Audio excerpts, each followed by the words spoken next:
Malo ni, kia orana, whakalofalahi atu, and kia ora. My name is Ryan Simpson, and I am an advocate for Pacific climate inclusiveness. I'm currently studying a PhD at Te Herenga Waka, Victoria University of Wellington, where I also work as a Pasifika engagement advisor for undergraduate students at the Faculty of Architecture and Design Innovation. I provide holistic and academic support, and I mentor the future Pasifika leaders. I was shortlisted for the New Zealand Green Building Council Future Thinker of the Year. I started this by saying hello in 4 different languages: Tokelauan, Cook Island, Niuean, and Te Reo Māori, because these are the languages of Aotearoa and its territories. I believe the biggest challenge for the New Zealand construction and property industry is designing and building net zero carbon buildings that are resilient to the impacts of climate change.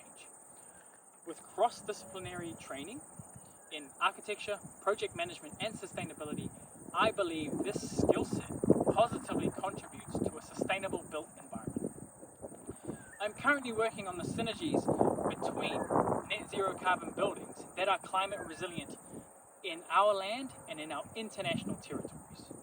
When we think about the New Zealand construction and property industry, we should be including the Tokelau's, Cook Islands, and Niue. I call this Pacific climate inclusiveness. In Aotearoa, New Zealand, the treaty established a partnership where people acted in good faith and remediation was paramount. This is true too for the Pacific relationship. It is one of respect with a commitment to fulfill its responsibility and protect taonga.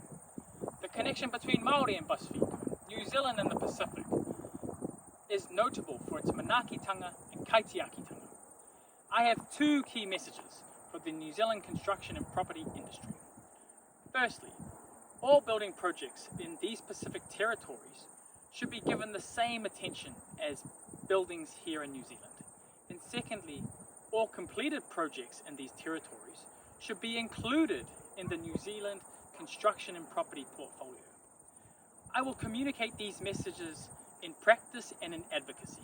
In practice, it will be expanding the reach of New Zealand Green Building Council to the Pacific Islands to provide strategic guidance and advice to enhance their sustainable built environment.